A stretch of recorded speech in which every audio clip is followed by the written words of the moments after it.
à mon aide. Seigneur,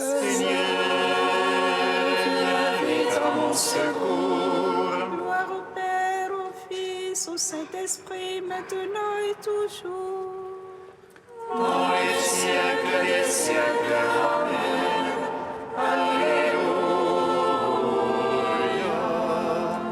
Roi du ciel consolateur, Esprit de vérité, toi qui es partout présent, toi qui emplis tout, trésor de grâce et donateur de vie, viens et demeure en nous. Purifie-nous de toute souillure et sauve nos âmes, toi qui es monté. Roi du ciel consolateur, Esprit de vérité, toi qui es partout présent, toi qui emplis tout, trésor de grâce et donateur de vie, viens et demeure en nous. Purifie-nous de toute souillure et sauve nos âmes, toi qui es bonté.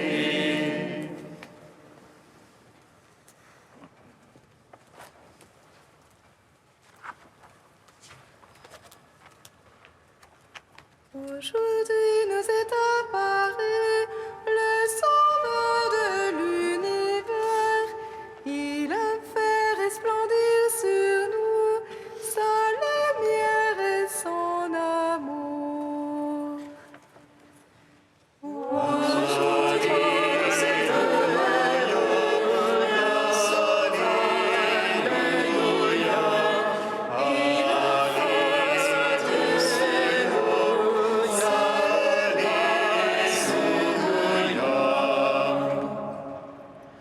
Approchons-nous de la montagne de Sion, c'est en elle que le Sauveur a été manifesté.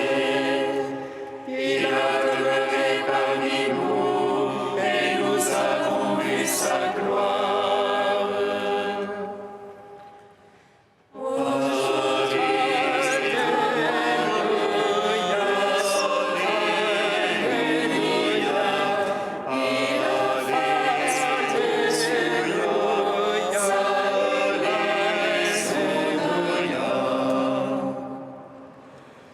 Approchons-nous de Jésus, médiateur d'une alliance nouvelle. Il vient rassembler toutes choses en son corps. Recevons son corps et son sang, source de vie et de résurrection.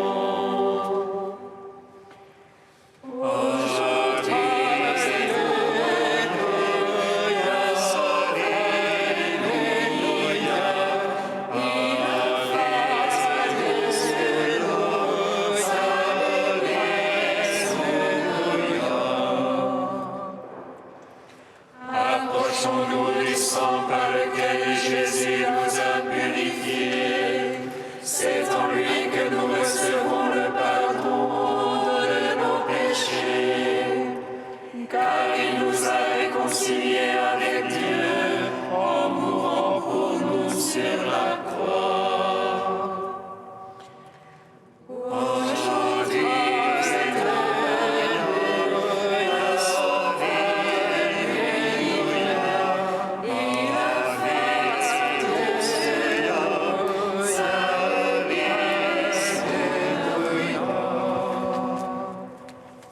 Psaume 118, 14e partie.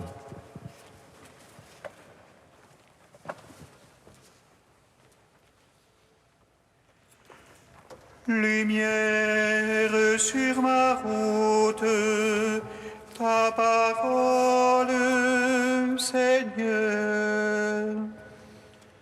Lumière sur ma route, ta parole, Seigneur. Une lampe sur mes pas, ta parole. Une lumière sur ma route. J'ai juré d'observer, je tiendrai tes justes jugements. Je suis au fond de la misère, Seigneur. Vivifie-moi selon ta parole. Agrée au fond de ma bouche, Seigneur. Apprends-moi tes jugements. Mon âme à tout moment entre mes mains. Je n'oublie rien de ta loi. Que les impies me tendent un piège. Je ne dévie de tes préceptes. Ton témoignage est à jamais mon héritage. Il est la joie de mon cœur. J'infléchis mon cœur à faire tes volontés. Récompense pour toujours. Gloire au Père, au Fils, au Saint-Esprit. Pour les siècles des siècles. Amen. Lumière sur ma route, ta parole, Seigneur. Psaume 124. Tu es mon Fils bien-aimé. Alléluia.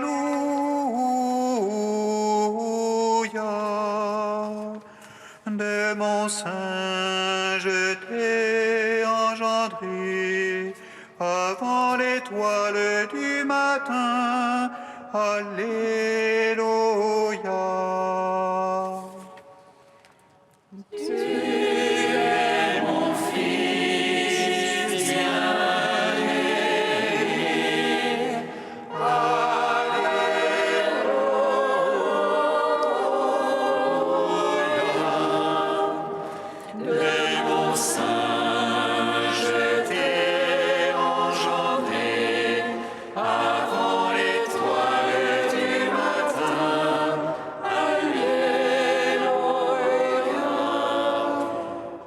Qui s'appuie sur le Seigneur ressemble au mont Sion. Rien ne l'ébranle, il est stable pour toujours. Jérusalem et les montagnes l'entourent. Ainsi Dieu entoure son peuple. Ainsi Dieu entoure son peuple. Dès maintenant et pour toujours. Jamais un sceptre impie ne tombera sur la paille des justes. De peur que ne tende au crime la main des justes. Fais du bien, Seigneur, aux gens de bien, qui ont au cœur la droiture. Mais les tortueux, les dévoyés, que Dieu les pousse. Avec les malfaiteurs, gloire au Père, au Fils, au Saint-Esprit. Pour les siècles des siècles, Amen.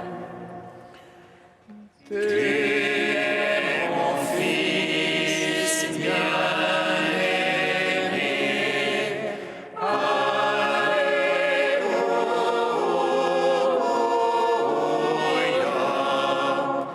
Dès mon sein, je t'ai engendré avant l'étoile du matin.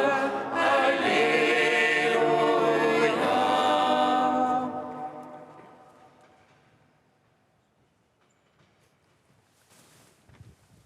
Psaume 125. Quand le Seigneur amena nos captifs, nous étions comme en rêve. Notre bouche s'emplit de vive et nos lèvres de chansons. Et on disait chez les païens merveilles, que fit pour eux le Seigneur, Merveille que fit pour nous le Seigneur.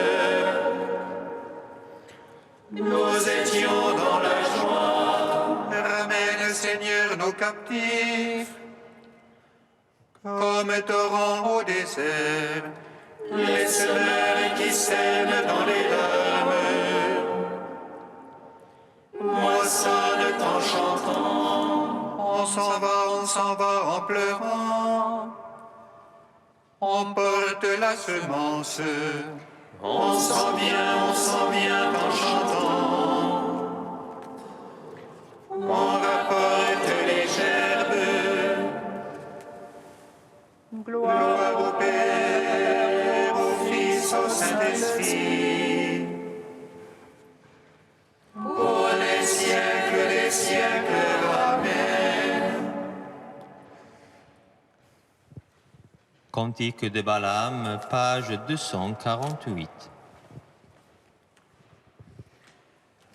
Lève-toi, Balak, écoute, prête-moi l'oreille, fils de Zippor. Dieu n'est pas homme pour qu'il mente, ni fils d'Adam pour qu'il se rétracte.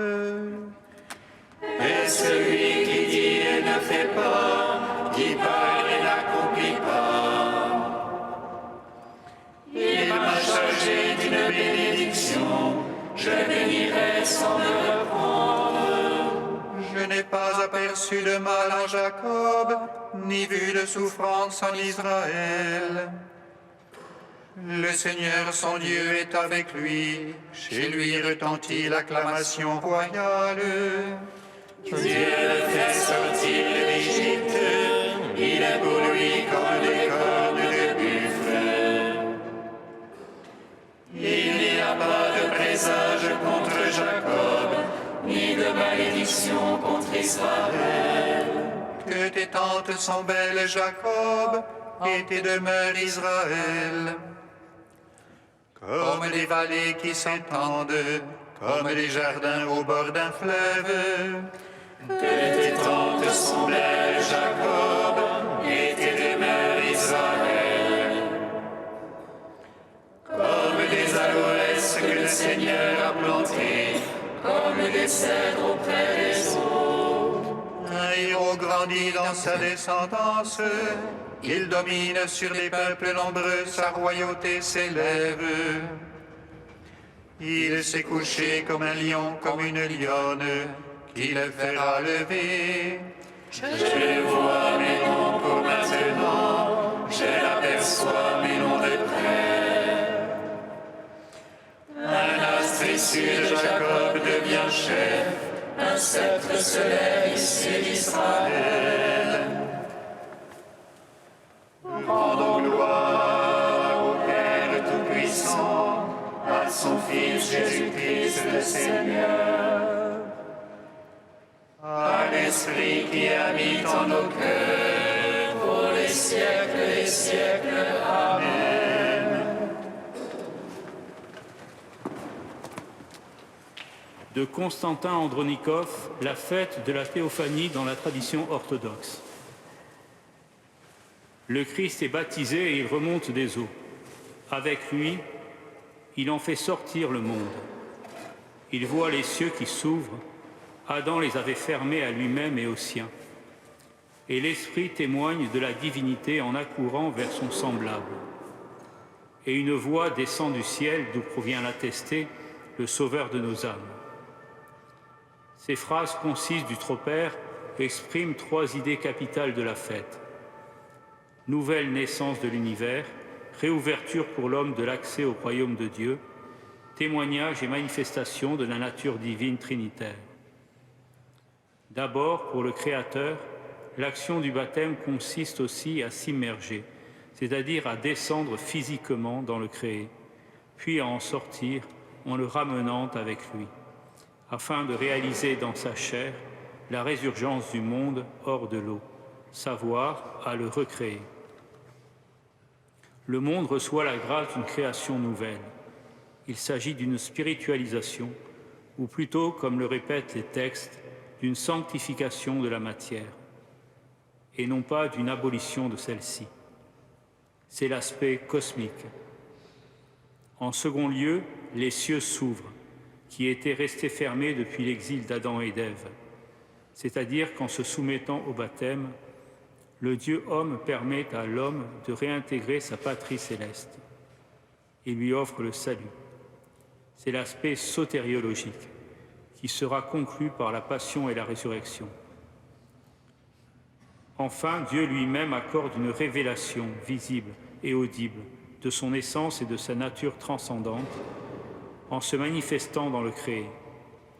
Cet aspect de la fête entièrement évangélique est fondamental pour la théologie dogmatique. Il nous présente en effet l'un des très rares éléments cataphatiques de la révélation trinitaire, issue des profondeurs mêmes de la divinité.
Fais-moi connaître tes chemins, guide-moi dans ta vérité. Fais-moi connaître tes chemins, guide-moi dans ta vérité. Bien-aimés, voici l'assurance que nous avons auprès de Dieu. Si nous faisons une demande selon sa volonté, il nous écoute. Fais-moi connaître tes chemins, guide-moi dans ta vérité. Lecture de la première lettre de Saint Jean. Bien-aimés, voici l'assurance que nous avons auprès de Dieu. Si nous faisons une demande selon sa volonté, il nous écoute. Et puisque nous savons qu'il nous écoute en toutes nos demandes, nous savons aussi que nous obtenons ce que nous lui avons demandé. Si quelqu'un voit son frère commettre un péché qui n'entraîne pas à la mort, il demandera et Dieu lui donnera la vie. Cela vaut pour ceux dont le péché n'entraîne pas la mort. Il y a un péché qui entraîne la mort. Ce n'est pas pour celui-là que je dis de prier. Toute inconduite injuste est péché, mais tout péché n'entraîne pas la mort. Nous le savons, ceux qui sont nés de Dieu ne commettent pas de péché. Le Fils engendré par Dieu les protège et le mauvais ne peut pas les atteindre. Nous savons que nous sommes de Dieu alors que le monde entier est au pouvoir du mauvais. Nous savons aussi que le Fils de Dieu est venu pour nous donner l'intelligence, pour que nous connaissions celui qui est vrai, et nous sommes en celui qui est vrai, en son Fils Jésus-Christ. C'est lui qui est le vrai Dieu et la vie éternelle. Petits enfants, gardez-vous des idoles. Gloire et louange à toi, ô Dieu vivant. Gloire et louange à toi, ô Dieu vivant. Aujourd'hui, nous fêtons Sainte Marguerite Bourgeoys, une Française qui donna sa vie pour l'éducation et l'évangélisation des habitants de la Nouvelle-France au Canada. Née à Troyes, dans l'Aube, en 1620, dans une famille bourgeoise, c'est à 20 ans que commence son aventure spirituelle. Lors d'une procession mariale, elle est saisie en regardant une statue de la Vierge. « Je la trouvais très belle, dit-elle, et au même moment, je me trouvais si touchée et si changée que je ne me reconnaissais plus. Et ce retournement paraissait à tous ceux qui m'entouraient. C'est l'heure de la conversion, une conversion radicale puisqu'elle cherche à devenir carmélite. Mais elle n'est pas reçue. Dieu l'attend ailleurs.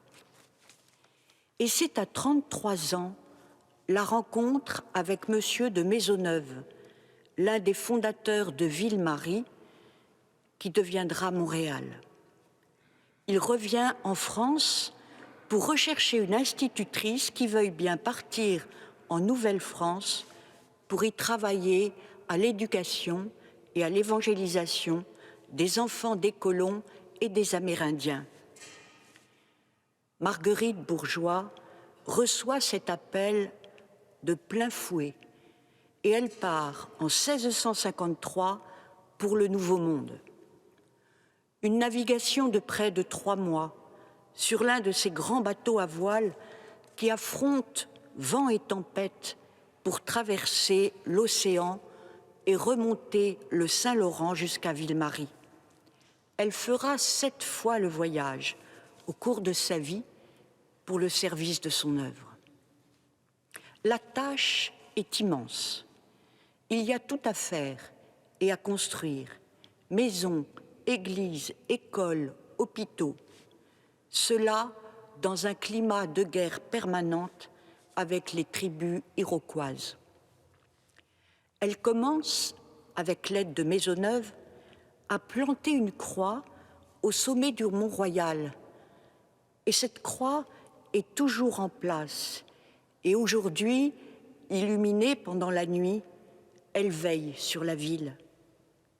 Elle contribue aussi à construire la chapelle Notre-Dame de Bon Secours, qui devient un lieu de pèlerinage. Mais Marguerite Bourgeoys est avant tout une éducatrice. Voici un extrait de l'homélie du pape Jean-Paul II lors de sa canonisation. L'œuvre de Marguerite Bourgeoys est celle d'une maîtresse d'école populaire qu'elle accomplit avec compétence, sans faire de discrimination entre les Amérindiennes et les filles des colons français. Elle veut les préparer à être de bonnes mères de famille par une éducation complète. Il s'agit de les former à la foi, mais de les initier aussi aux arts domestiques, sans oublier la formation intellectuelle. À cette époque, en Nouvelle-France, la population est essentiellement masculine. Aussi Louis XIV réalise-t-il le projet de peupler la colonie en y envoyant des jeunes filles destinées à devenir les épouses des colons. C'est Marguerite Bourgeoys et ses compagnes qui sont chargées de les former. Voici la suite de l'homélie lors de la canonisation. Elle veille sur les filles du roi comme une mère pour les préparer à devenir des épouses et des mères chrétiennes, cultivées, laborieuses, rayonnantes. Elle aide aussi ces rudes hommes à devenir des époux et de bons pères. Marguerite Bourgeoys est aussi une fondatrice. L'œuvre se développe, elle a besoin d'aide, qu'elle va chercher en France, mais qu'elle forme aussi sur le terrain. Ce sont des religieuses sans clôture murale, des religieuses de vives voyagères, comme elle aime à le dire, qui essayent, avec la grâce de Dieu, d'imiter la vie de Marie. La Sainte Vierge, dit-elle, n'a jamais été cloîtrée. Elle a été retirée dans sa vie intérieure, mais elle ne s'est jamais exemptée de voyages pour exercer la charité. Nous reconnaissons en Marie notre mère, notre supérieure et notre tout après Dieu. Les sœurs de la congrégation Notre-Dame sont présentes aujourd'hui en Amérique du Nord et en Amérique du Sud, au Japon, en Afrique et en France. Ce sont des contemplatives dans l'action. Elles se ressourcent dans la prière, tout spécialement dans l'adoration du Saint-Sacrement. Leur spiritualité est mariale, elles vénèrent la Vierge Marie, tout spécialement dans le mystère de la visitation.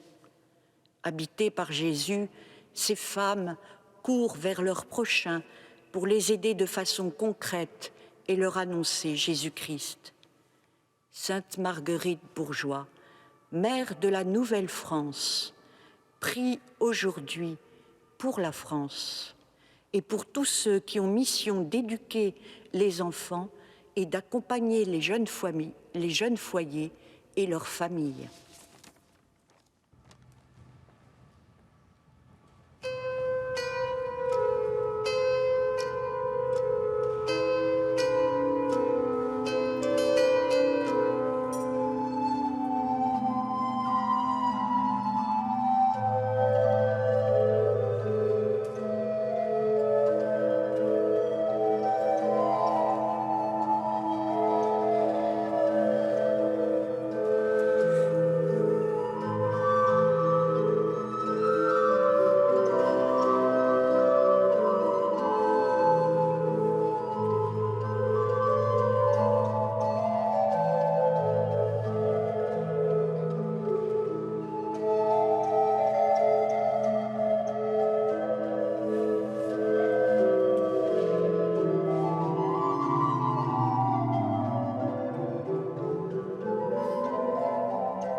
Seigneur, toi qui combles les cœurs, nous te prions pour les personnes seules et âgées, qu'elles trouvent en toi une présence d'amour.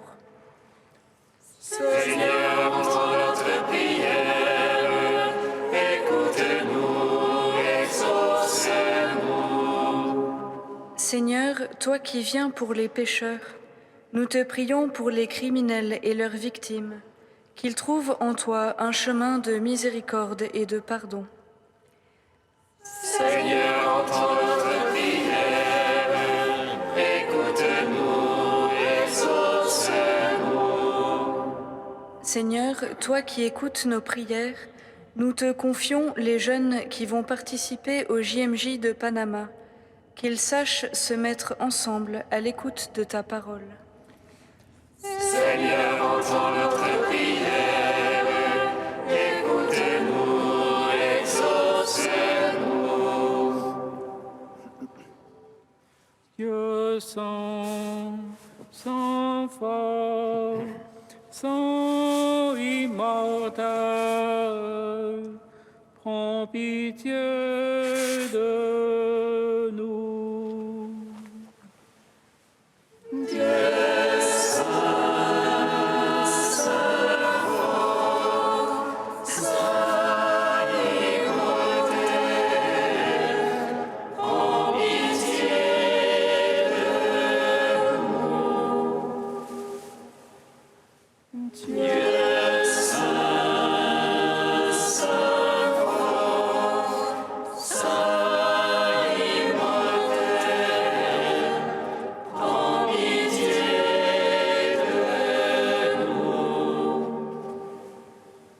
Gloire au Père et au Fils et au Saint-Esprit, maintenant et toujours et dans les siècles des siècles. Amen. Saint immortel, prends pitié de nous. Dieu saint, saint fort, saint immortel, prends pitié de nous. Unis dans le même esprit, nous pouvons dire avec confiance la prière que nous avons reçue du Sauveur.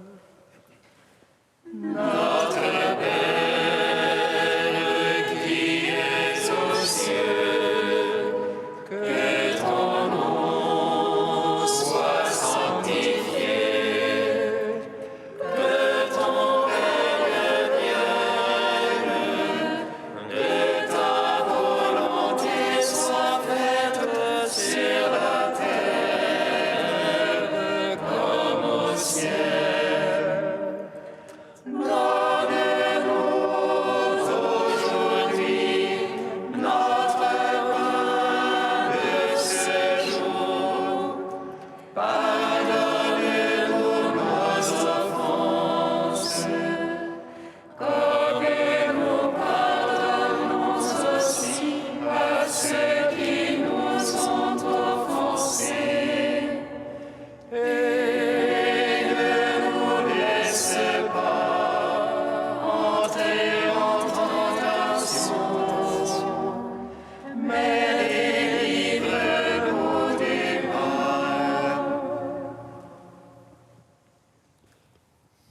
Dieu éternel et tout-puissant, tu as voulu que dans ton Fils unique, nous devenions pour toi de nouvelles créatures. Que ta grâce nous modèle à l'image du Christ, en qui notre nature est unie à la tienne, lui qui règne pour les siècles des siècles. Amen. Bénissons le Seigneur.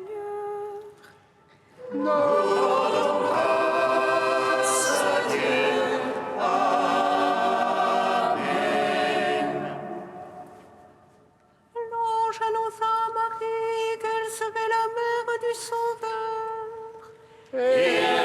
Conçue de l'Esprit Saint, réjouis-toi, Marie, pleine de grâce, le Seigneur est avec toi. Tu Tu es